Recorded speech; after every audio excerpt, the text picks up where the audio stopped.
السلام علیکم ورحمۃ اللہ وبرکاتہ۔ الحمد للہ والصلاة والسلام علی رسول اللہ وعلی آلہ وصحبہ اجمعین، اما بعد۔ ہمارا آج کا جو موضوع ہے وہ ہے الرقیۃ الشرعیہ سے یعنی قرآن کریم کے علاج سے ولادت میں آسانی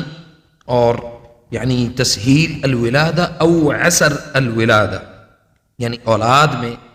کے حصول میں کس طرح سے ہمیں قرآن کریم جو ہے وہ گائیڈ کرتا ہے، تو اس پر انشاءاللہ میں تھوڑی گفتگو کروں گا، توجہ سے سنیے گا سب انشاءاللہ۔ جیسا کہ اللہ تعالی نے قرآن کریم میں ارشاد فرمایا ہے کہ انہم یوم یرونہا لم یلبثوا الا عشیۃ او ضحاہا۔ اس سے پہلے کہ میں اس پر تفصیل سے بات کروں، آپ سب سے گزارش ہے کہ ہمارے اس چینل کو ضرور سبسکرائب کریں، بیل آئیکن کو بھی دبائیں تاکہ آپ تک ہماری مزید اسلام اور قرآن کریم کے علاج سے ریلیٹڈ جو ہے وہ آپ تک ہماری جو ویڈیوز ہیں وہ آپ تک پہنچیں۔ اب ہم آتے ہیں اپنے موضوع کی طرف۔ سب سے پہلی چیز یہ ہے کہ اولاد جو ہے یہ اللہ تعالیٰ کی نعمتوں میں سے ایک بڑی نعمت ہے، اور اس نعمت کے حصول کے لیے ہمارے معاشرے میں بہت زیادہ تگ و دو کی جاتی ہے، ڈاکٹرز کے پاس جایا جاتا ہے، وہ اسباب جو حلال ہیں ان کو اختیار کیا جاتا ہے تاکہ ہم ان اسباب کے ذریعے سے اللہ تعالیٰ جو ہے وہ ہمیں اولاد جیسی نعمت سے نواز دے اور ہم اس اولاد کے لیے خدمات کر سکیں، اس کے لیے محنت کر سکیں، اور سب کچھ یہ ایک نظام زندگی ہے۔ تو اس کے لیے سب سے پہلی چیز یاد رکھیں کہ یہ اولاد دینا اور نہ دینا یہ اللہ تعالیٰ کی مشیت میں سے ہے، اللہ تعالیٰ کے احکامات میں سے ہے۔ سب سے پہلی چیز اس بات کو ذہن نشین کر لینا چاہیے کہ اولاد اللہ تعالیٰ کی نعمتوں میں سے ایک بڑی نعمت ہے، اور اس کا حصول سوائے اللہ رب العزت کے آپ کسی شخص، کسی بھی انسان سے اس کی توقع نہیں رکھ سکتے، حتیٰ کہ جیسا کہ ہمارے معاشرے میں آج کل پیروں فقیروں کے درباروں پر جا کر کے کوئی سجدہ کر رہا ہے، کوئی اپنے گھٹنے ٹیک رہا ہے، کوئی وہاں پہ تالیاں بجا رہا ہے، یا مختلف انداز ہیں ہر ایک کے کہ جی اس دربار کا پانی پی لو، اس دربار سے یہ کر لو وہ کر لو تو اولاد ہو جاتی ہے۔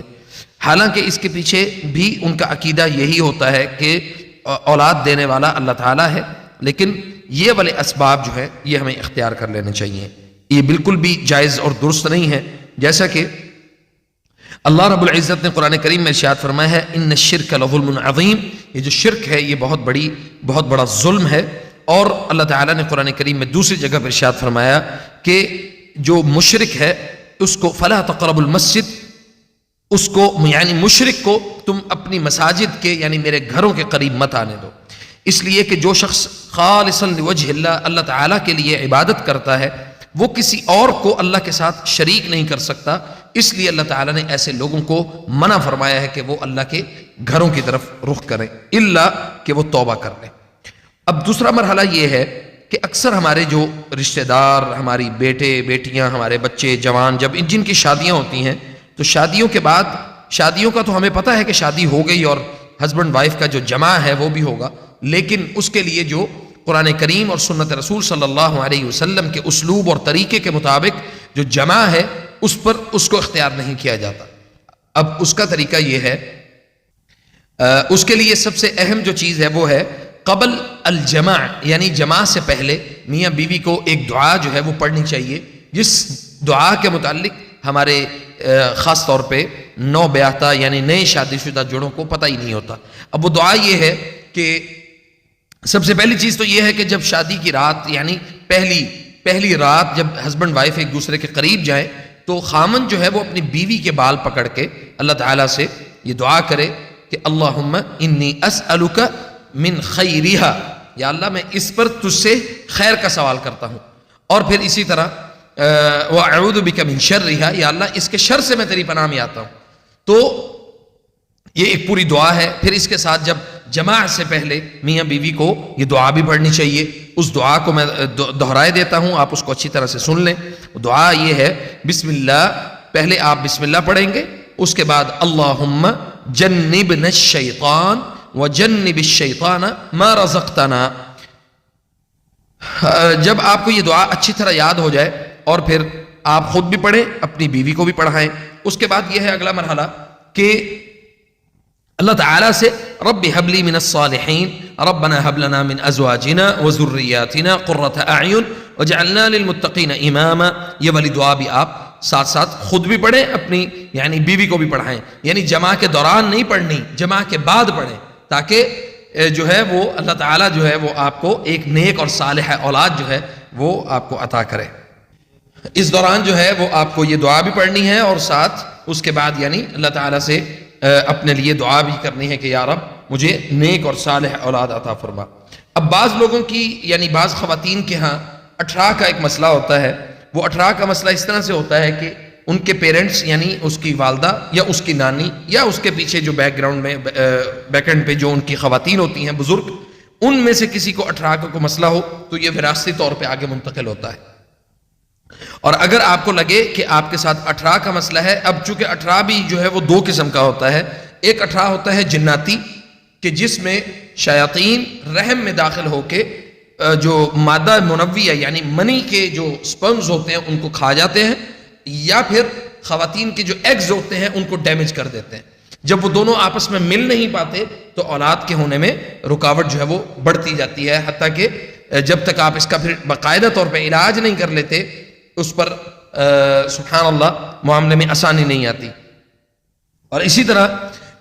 اگر خواتین کو یہ احساس ہو کہ ہاں جی یہ 18 کا کوئی مسئلہ ہمارے خاندان میں یہ چلتا آ رہا ہے، تو اس کے لیے بہترین طریقہ یہ ہے کہ کلونجی جو جسے ہم بلیک سیڈ بولتے ہیں،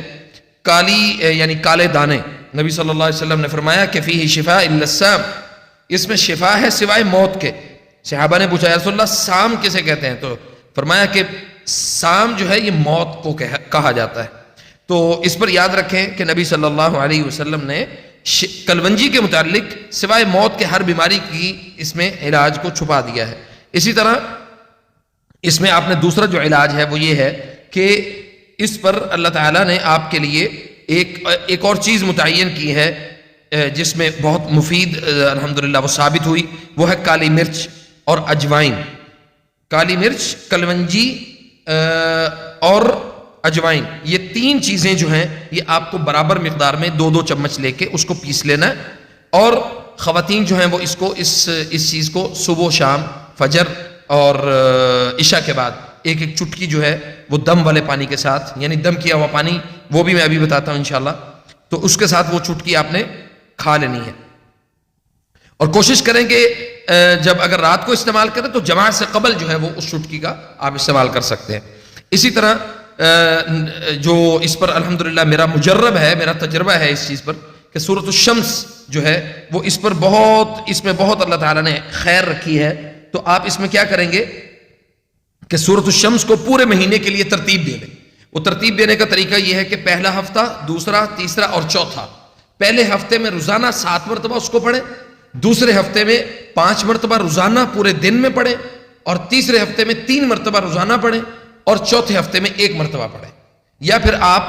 پہلے ہفتے یعنی جیسے پہلے ہفتہ آپ نے شروع کیا تو پہلے ہفتے میں 1 مرتبہ، دوسرے میں 3، تیسرے میں 5 اور چوتھے میں 7، یعنی اس کو بالکل آپ اس طرح سے بھی لے جا سکتے ہیں 7 سے 1 کی طرف اور 1 سے 7 کی طرف، اس میں کوئی پرابلم نہیں۔ اور آخر میں جو ہے اب یہ ہے طریقہ کہ جیسے ہی اللہ کے فضل و کرم سے انشاءاللہ یعنی خواتین کو حمل ٹھہر جائے، جیسے ہی حمل ہو یہ دوائیاں اور یہ سارا جو پروسیجر ہے اس کو بند کر دیں گے، اور پھر اس کے بعد مختلف صورتیں قرآن کریم کی جیسے سورت محمد ہے، سورت یوسف ہے، سورت ابراہیم ہے، انبیاء کرام کے ناموں کی جو صورتیں ہیں وہ والی صورتیں ان کو تلاوت شروع کر دیں۔ خاص طور پہ سورت یوسف کو تلاوت کریں، یہ ہماری خواتین جو ہیں وہ الحمدللہ ان میں یہ بہت مجرب ہے۔ اسی طرح حمل کے پہلے دن سے لے کے 9ویں مہینے تک یعنی ڈیلیوری تک ان خواتین کو جن کے ہاں پہلی ولادت ہے، پہلا بچہ ہے، اس بچے کے لیے اور اپنے لیے یہ دعا مسلسل ہر نماز کے بعد رب هب لي من الصالحین اور ربنا هب لنا من ازواجنا وذرياتنا قرة اعین واجعلنا للمتقین اماما۔ اور یاد رکھیں کہ جب آپ پریگننسی کو آپ پلان کر رہے ہوں تو آپ کی پلاننگ میں بہت ساری چیزیں ہونی چاہیے، صرف ایک چیز کافی نہیں ہے کہ جی پلاننگ ہو گئی ہمارے ہاں بچہ ہو جائے تو کافی ہے، نہیں، بلکہ اس کے ساتھ آپ کو بچے کا نام، بچے کی تربیت، بچے کے معاملات، بچے کا عقیقہ، اس کے سر کے بال منڈانا اور وہ سارے اسباب جو آپ کے بچے کی مستقل حفاظت کے لیے اللہ تعالیٰ نے ان کو معیار بنایا ہے اس کو صحیح طرح سے آپ کو سمجھ لینا چاہیے. خاص طور پہ عقیقے کو، جو کہ ہمارے والدین جو ہیں وہ اس پر بالکل بھی توجہ نہیں دیتے، اور جس کی وجہ سے ہمارے بچے جو ہیں وہ بیمار رہتے ہیں. اکثریت ہمارے بچوں کی بیمار اسی وجہ سے ہے کہ اللہ تعالیٰ نے نبی صلی اللہ علیہ وسلم کے ذریعے سے ہم تک یہ پیغام پہنچایا کہ کل غلام رہینۃ بعقیقہ، ہر غلام جو ہے وہ عقیقے کے عوض اللہ نے گروی رکھا ہوا ہے. تو جو گروی رکھی ہوئی چیز ہوتی ہے اس کو اللہ سے واپس بھی لینا چاہیے. والدین سے یہ میں گزارش کروں گا کہ وہ والدین اپنے بچوں کے عقیقے کے متعلق بہت زیادہ سنسیئر ہوں اور اپنے بچوں کے عقیقہ کرنے میں جو ہے وہ آسانی کے ساتھ یہ سارے معاملات کریں. فجزاکم اللہ خیر، والسلام علیکم ورحمۃ اللہ وبرکاتہ.